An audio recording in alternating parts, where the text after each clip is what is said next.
Una sola pregunta. Nuestra carrera está, digamos, en peligro de extinción, si capaz que sería el término, o depende mucho de las políticas gobernantes del gobierno de turno, digamos, acá en Uruguay. ¿Está supeditado a eso o podemos estar tranquilos que gane quien gane, de acá a la eternidad vamos a seguir teniendo la educación social? Si va a ir a votar, a ver si va a preguntar, ¿cuál digo la dirección social de votar?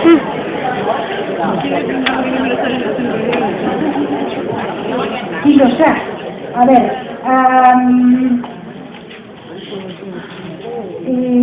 en general podríamos decir que la experiencia de creación de las carreras de educación social en Europa, que todavía hay más precedentes, pero también en América Latina, en Uruguay, en Argentina, en México, en Brasil, pero eso tal vez otra cuestión, siempre está en relación con los gobiernos democráticos, ¿no? Justamente porque es la democracia, en democracia donde se constituye, ¿no?, el ciudadano como sujeto político, ¿no? Está hasta hoy. Ahora, bueno, hay muchas discusiones acerca de si esta democracia representativa, en cuyo sistema estamos, cambiará, se transformará, que es necesario renovar o recrear la democracia como democracia directa, no como democracia. Bueno, hay miles de discusiones al respecto. Lo cierto es que la educación, hasta hoy, a lo largo de la historia y con las diferencias increíbles que ha habido en cada época, en cada marco geográfico, etcétera, etcétera, la educación ha tendido a garantizar la continuidad de lo humano, ¿no?, la continuidad de la cultura de cualquier grupo humano. Y la educación, además, de generar ciertas prácticas de continuidad, es lo que también permite justamente en esa repetición que aparezca lo nuevo, ¿no? Reparte, digamos, es una paradoja entre lo viejo y lo nuevo. Yo no pienso hoy que las máquinas puedan reemplazar al educador, ¿no?, porque el tema del vínculo entre las personas no puede recaer, por supuesto, también el vínculo pedagógico. No me parece hoy que sea sustituible por las máquinas, por ejemplo. Pero, no sé, esto lo dirán ustedes. No me refería a las máquinas, sino al alineamiento que le pueda dar el gobierno de turno a la carrera. ¿Cierto que Sí, de hecho en Barcelona ha variado, ¿no?, claramente. En casi todas las universidades españolas, pero yo no lo diría tanto en relación a un gobierno concreto. Bueno, ahora sí tenemos un gobierno concreto que está demandando todo, pero bueno, pero el siglo se produjo antes, ¿no?, con un gobierno socialdemócrata de aquella manera, Valdi Zapatero, en el sentido de que, a ver cómo decirlo, la pregnación del discurso neoliberal es tan fuerte, la importación de los modelos de las ciencias físico-matemáticas o las ciencias matematizadas en el campo de las ciencias sociales ha causado verdaderos estragos. Esto yo pienso que ha incidido mucho más, ¿no?, en el aniquilamiento de ciertas orientaciones de la educación social y en la afirmación de otras direcciones políticas, teóricas, epistemológicas. Yo creo que sí, que las cosas pueden cambiar, no tenemos ninguna garantía, ¿no? Las cosas de hecho cambian. Ahora bien, también estamos nosotros. Este es el tema. Los márgenes, las grietas. Hay una antropóloga cuyo nombre es Susan Peirce, es una antropóloga estadounidense, que habla de los sujetos, ¿no?, como estrategia de supervivencia en un país tan duro, ¿no?, y con tanta pobreza como es Estados Unidos. Es uno de los países donde crece la desigualdad y la polarización, ¿no? Los pobres cada vez más pobres, los ricos cada vez menos y más ricos. Y ella habla del serpenteo, ¿no?, esta manera de discurrir para no quedar atrapado, ¿no? Por las fragmentaciones de lo social en los lugares de imposible salida. Entonces, el serpenteo nos permitiría, ¿no?, metafóricamente, un cierto discurrir, ¿no? Digamos, estrategias que habrá que pensar en cada momento y en cada circunstancia. Pero sí, claro que en efecto las cosas no solamente pueden cambiar, sino que cambian. Sí, en efecto.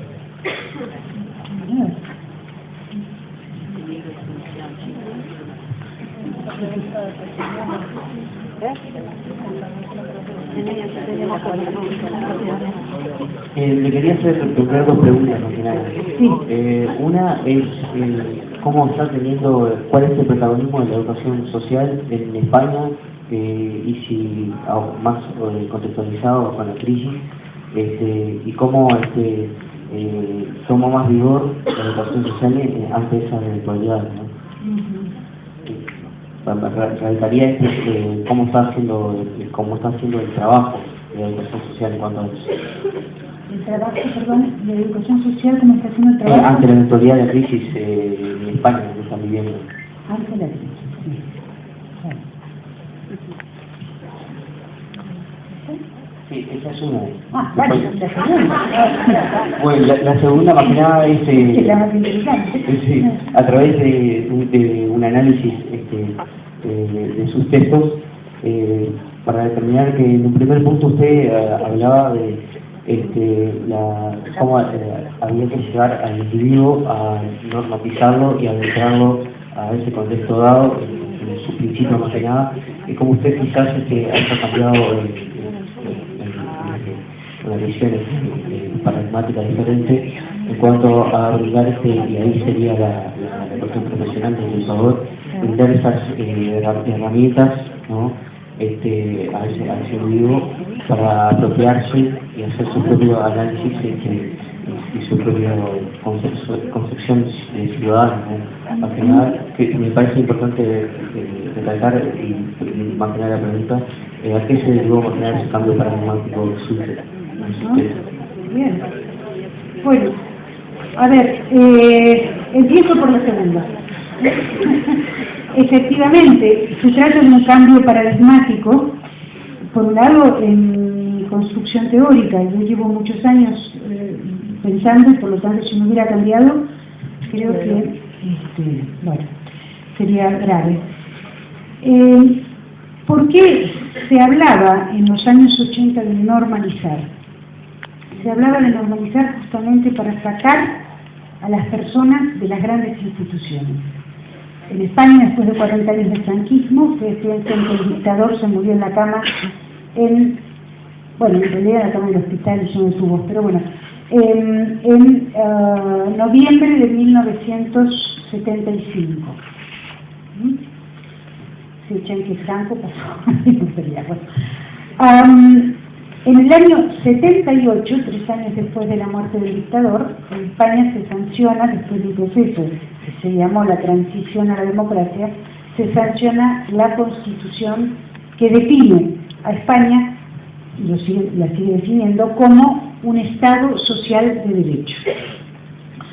Cuando yo llego a España en 1981, al comienzo del 81, en ese año, a finales de ese año, se celebran las primeras elecciones democráticas locales en los ayuntamientos. En ese momento, ¿cuál era el panorama de la educación social?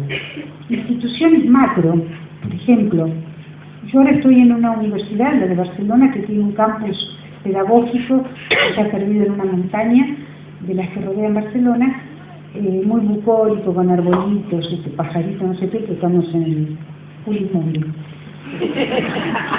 técnicamente hablando. Bueno, pero ese lugar arrastra las marcas de la historia.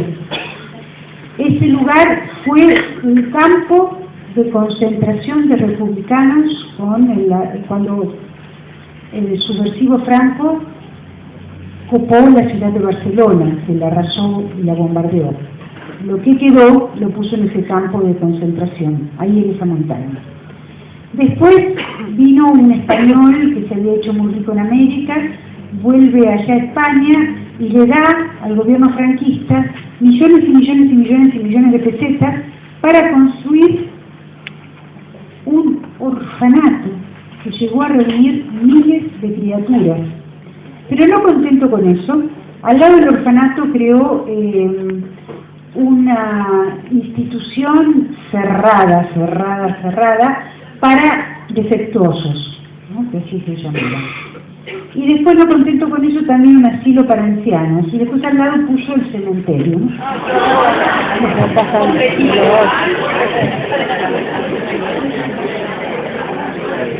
Piensen que en el año 86,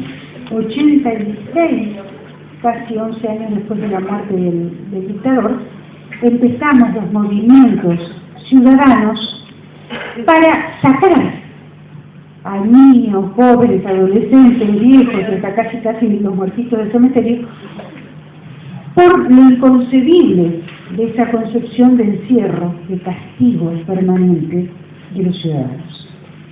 Por eso la idea era normalizar en el sentido de sacar de las macroinstituciones y poner en el tejido urbano. Se crean los llamados centros residenciales de acción educativa, con máximo plazas para 15 chicos, que eran casitas, departamentos, en medio de los barrios, para que los chicos por primera vez salieran a la escuela, porque en esas otras macros instituciones se estaban a ver, todo estaba adentro. Los chicos salían a pasear por los jardines, esos mismos que hoy se tiran todos nuestros estudiantes a tomar el sol, todo eso. Ahora es muy bucólico, pero tiene unas marcas históricas horripilantes, ¿no? Entonces, esto era como el símbolo, ¿no?, de la importancia de destruir las macroinstituciones, espacios únicos de sometimiento brutales, ¿no?, de castigos corporales, bueno, de todo aquello que conllevaban esos orfanatos, que en realidad no eran orfanatos. Incluso los padres podían pedir el ingreso de sus hijos si no tenían para mantenerlos, ¿no?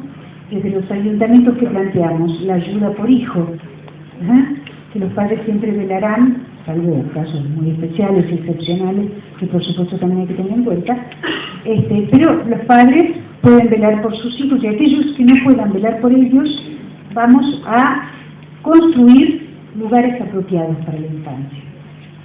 Microinstituciones insertas en el tejido urbano, donde los chicos puedan salir, puedan entrar, ¿no? A esto responde el concepto de normalización social, no de normalización del sujeto, sino normalización de las instituciones en lo social. Bueno, fue un gran camino recorrido, pero bueno, después las cosas se complejizaron mucho, y después España se transformó en una sociedad de consumo en plan Kleenex, de los objetos y de las personas también. Y acá aparece un tema que, bueno, yo estoy bastante, no preocupada, sino ocupada en este tema, porque son las nuevas formas de control poblacional que aparecen con este liberalismo brutal que se desencadena aquí en América Latina en la década de los 90, ¿no? En Europa es un poco más retardadita, en la década a partir del 2000, ¿no?, del 90 y pico, 2000. Entonces, en esta especie de furor consumista, donde todo parecía abolido, las diferencias de clase tampoco existían, todos comprábamos y todos éramos felices. Y tirábamos, seguramente enviábamos a Cateura las obras, ¿no? Entonces, aparece una nueva modalidad del control, que ya no es ese gran hermano, ese panóptico, ¿no?, de retención, sino un nuevo panóptico, ¿no?, que, digamos, se metaforiza en los nuevos espectáculos televisivos, ¿no? El gran hermano, ¿no?, donde se vota para el que sale, no para el que entra, ¿no?, sino que es por descarte, no es por el tema de la inclusión forzosa, sino de la exclusión obligatoria. Y entonces esto se empieza a combinar en las políticas sociales, que son neoliberales Aunque hay una diferencia con la simplemente a la derecha y la simplemente a la izquierda, que no son neoliberales, en el sentido que las poblaciones empiezan a ser poblaciones adjetivadas. Los niños en riesgo, como si fueran un niño que mágicamente pudiera preservarse del riesgo de vivir, ¿no? A las adolescentes problemáticas, los adolescentes disruptivos, los parados de larga duración, que parece que son los más malos de todo, los adolescentes no sé qué, todo el mundo no, ciertos mundos, los de la pobreza, ¿no? Los mundos de la pobreza, empiezan a ser peligrosamente etiquetados, y entonces ahí vemos aparecer por primera vez la figura del educador para ocuparse de las poblaciones, pero una ocupación, sí, es terrible todo esto, pero es lo que sigue pasando. Una población sin recursos, sin conocimientos pedagógicos, ¿no? Como un tapón, que controla, que emite informes, que digitaliza todo, ¿sí? Y esto también empieza a pasar en estos centros de acción educativa, estos centros residenciales, donde la Generalitat manda y manda y manda y manda protocolos para que los educadores lo llenen. Por ejemplo, el niño se masturba. ¿Con qué frecuencia? Yo digo, pero ustedes están locos si contestan esto. Después del chico, dentro de 20 años, voy a pedir un empleo y voy a decir, no, porque usted es un pajero con su utilidad. Entonces, es verdad, lo que hay que dimensionar es qué información, que además se digitaliza y permanece en la red y en los circuitos más insólitos que uno ni siquiera logra imaginar. Y la gente contenta, dice, sí, porque ahora estoy siendo objetivo. Bueno, quiero decir que la degradación de las políticas sociales, y ahora sí avanzo a la primera de las dos preguntas. ¿Hay una degradación de las políticas sociales? Claro que sí. Rajoy ya es como el sumum de las degradaciones de todo tipo, pero estos procesos empiezan antes, porque más, digamos, las políticas sociales que degradan lo hacen también por el impacto de un discurso neoliberal que es, yo diría, de corte absolutamente totalitario, ¿no? Y que impacta en la educación primaria, los chicos de excelencia y los otros, ¿no? En la educación secundaria, los que van a ir a la universidad y todo lo demás que no estudian, prácticamente para nada, ¿no? En la universidad, las carreras de primera, de segunda y de quinta, ¿no? Nosotros tenemos los horticultores ahí en la montaña. Y este es un mundo absolutamente, se pretende, absolutamente, digamos, inmovilizado, ¿no? En sus categorías, ¿no? En sus dispositivos de control, etc. Ahora bien, debo decir que después de unos años de funcionamiento en esta dirección, la gente ya está hasta el moño. Entonces, los estudiantes, a ver, yo tengo aquí, pero claro, si con esto es tan complicado, ¿puedo conectar un iPhone a internet para mostrarles una actividad de la facultad? ¿No? Para que vean un giro también en el estudiantado. Pero si no importa. Digamos, les cuento, un día llego yo a la facultad y veo unas pintadas, además con una caligrafía casi japonesa. Estos eran nuestros estudiantes, los de aquí, los de la montaña, pues sí, con citas de Hannah Arendt, de Michel Foucault, yo los fotografié todos. Y entonces les pregunto, chicos, ¿qué pasó? Me encantan esas pintadas. Dice, sí, es que estamos pensando mucho. Me parece maravilloso. Digo, bien, de eso se trata. Continúen, si quieren más citas, buscamos. Dejamos la clase y empezamos a buscar las citas, claro. Pensamos, ahora pensamos.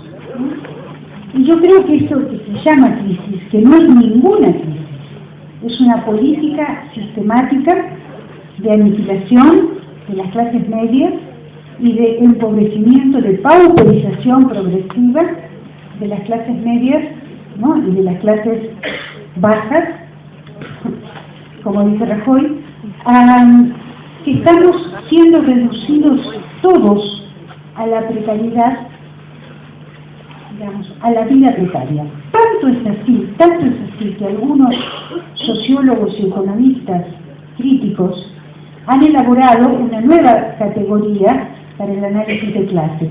Ya no se trata del subproletariado, sino del precariado.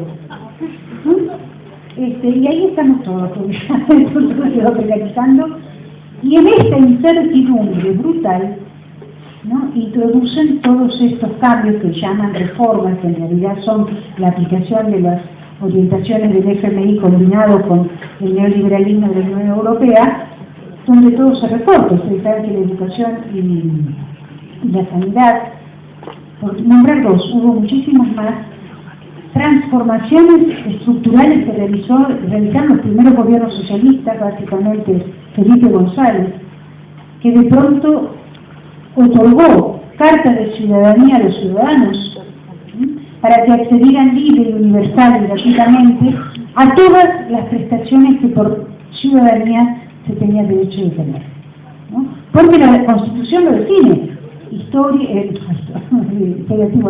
Vigente. España es un Estado social de derecho. Eso dice la Constitución. Que Rajoy no respeta, porque es un franquista, ¿no? Y Franco nunca admitió ninguna Constitución, porque era él el que discrecionalmente decidía, ¿no?, quién podía tener no un derecho, sino una dádiva, y quién tenía que ir al perdón, ¿no? Pero ahora hay una Constitución que regula. Lo que pasa es que han aprovechado este desarrollo de las políticas de precarización para empezar a recortar todo lo que eran los derechos sociales. También queda afectada la educación social, claro, ¿no? Ahora, un ayuntamiento no puede sostener a un educador social. ¿Qué hace? Compra un pack. 2 meses de atención a adolescentes. Entonces el PAC viene con un proyecto hecho que se aplicó en